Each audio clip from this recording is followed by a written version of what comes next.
Assalamualaikum warahmatullahi wabarakatuh. Perkenalkan, nama saya Selma Putri. Saya dari SMP Negeri 2 Jalaksana. Sekarang, saya akan membaca sebuah cerita pendek yang berjudul COVID Si Malapetaka.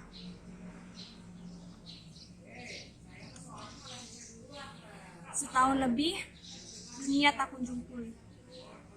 Sekolah masih ditutup, belajar masih daring, keluar rumah masih harus bermasker. Wah, dunia benar-benar sedang diuji Tuhan. COVID, aku harap kamu segera pergi dari sini. Hai, aku Arumi, siswi yang masih mendambakan masa-masa keemasan penuh kenangan di jenjang akhir SMP tahun ini. Tidak kusangka, pengumuman libur 2 pekan yang dikatakan guruku ternyata menjadi setahun lamanya. Jarum jam menunjukkan pukul 6 pagi. Aku rasa hari ini terasa lebih segar dari biasanya. Kau tahu kenapa? Yap, ini hari Minggu. Hari yang berarti antrian tugas kelas tidak hadir di hari libur ini. Asik, libur. Sholat juga lagi libur, seruku perlahan.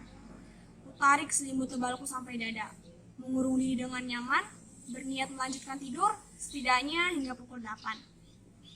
Begadang semalaman membuatku agak pusing sekarang. Bisa tidur sampai siang nih, ucapku. Namun, niat untuk tidur kembali digagalkan oleh suara ketukan di pintu kamarku. Aru, udah bangun belum nak? Sepertinya itu ibuku. Udah bu, sahutku. Ibuku melangkah masuk dengan membawa segelas susu hangat di tangannya, mendekatiku dan duduk di samping kanan tempat tidurku. Ayo bangun, kita olahraga, ucapnya. Males abu, ngantuk, jawabku. Ibu terus membujukku untuk berolahraga, sampai pada akhirnya hatiku terketuk dan bangkit dari tempat tidur lalu bersiap-siap untuk berangkat. Jalanan lengang, sepi, hanya suara ayam berkokok lantang terdengar nyaring mengisi kekosongan pagi ini. Setelah berlari kecil berkeliling kompleks, aku dan ibu kembali ke rumah. Sesampainya di halaman, tak lupa aku mencuci tanganku terlebih dahulu. Saat masuk ke ruang makan, aku bertanya pada ibu, "Bu, ayah mana?" Lalu duduk di kursi makan.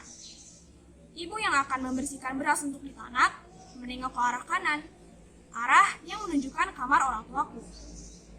"Ayah, masih tidur?" jawabnya. Tak lama saat aku sedang memainkan ponselku, ayah datang menghampiri kami. "Bikinin kopi bu," ucapnya. Beliau duduk di sebelahku sambil mencoba pisang goreng dan memakannya. "Ayah nggak olahraga?"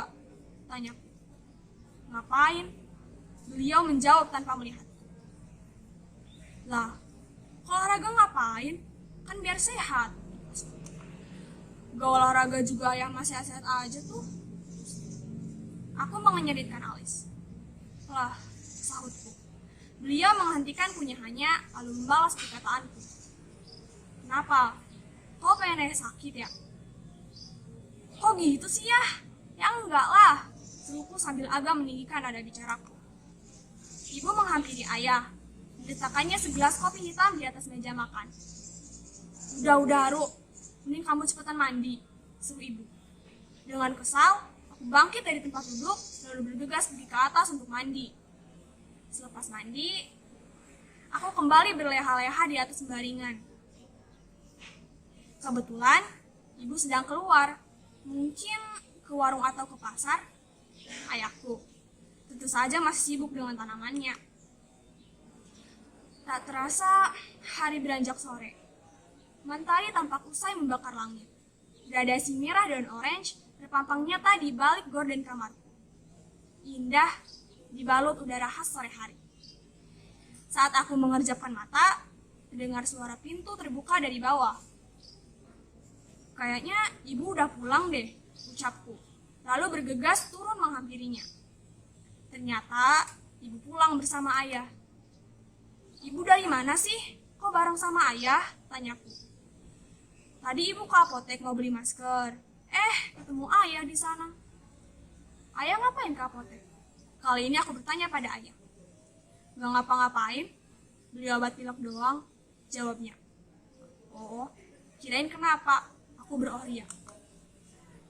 Malamnya kami makan bersama. Asik. Malam ini ibu memasak telur balado kesukaanku. Enak banget nih ibu, seruku bersemangat. Enak dari mana? Ibu masak gak dicobain dulu tah? Hambar, protes ayahku. Ibu lantas menghampiri meja makan dan mencicipi masakannya. Masa sih ya? Enak kok. Iya ya, nggak hambar, aku ikut nyangkal. Selepas makan, aku kembali ke atas untuk belajar. Ayah aneh banget deh, gumamku. Jangan-jangan ayah, tapi masa sih? Berbagai pertanyaan muncul dalam hatiku. Tak terasa, waktu sudah pagi. Aku terbangun kala cahaya mentari menyelundup, menerobos celah-celah jendela kamarku. Saat ini, pukul 6.30. Aku harus buru-buru absen di grup kelas sebelum terlambat. Tumben hari ini nggak ada Zoom. Syukur deh, aku bermonolog. Usai mencuci muka dan menggosok gigi, aku turun untuk sarapan. Namun, aku tak melihat ibu di dapur.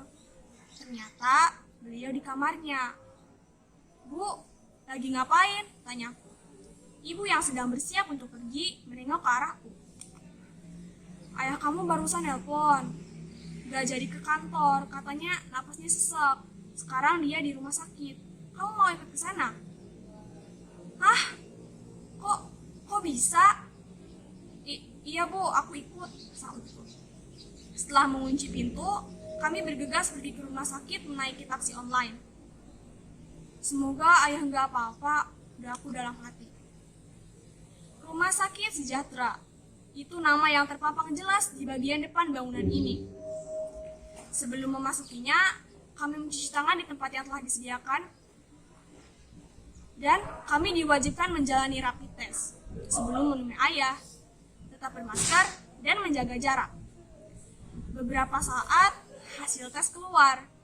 Alhamdulillah kami dinyatakan negatif. Bagaimana dengan ayah?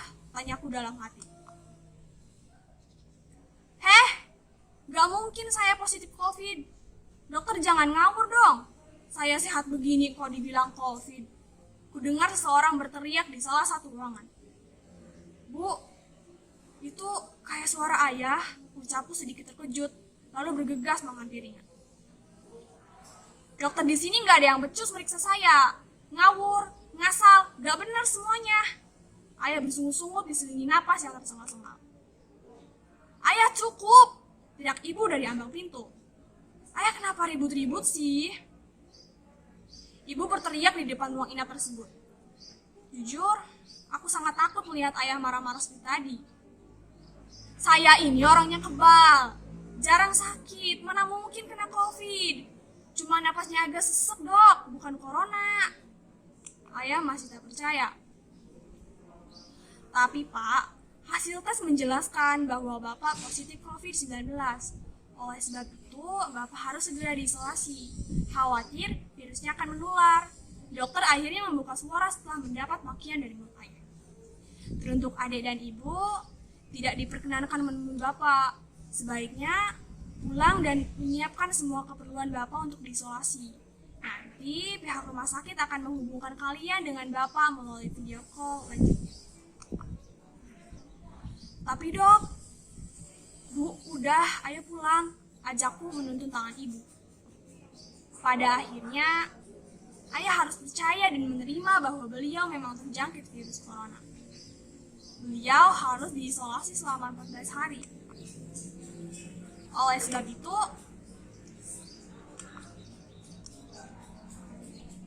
jangan pernah sepelekan COVID-19. Jangan mentang-mentang kamu belum terjangkit lantas kamu berleha-leha dan tidak mematuhi aturan kesehatan. Selalu patuhi akan 3M, menjaga jarak, mencuci tangan dengan benar, dan memakai masker dengan anjuran pemerintah. Demikian cerita pendek yang telah saya baca. Terima kasih. Wassalamualaikum warahmatullahi wabarakatuh.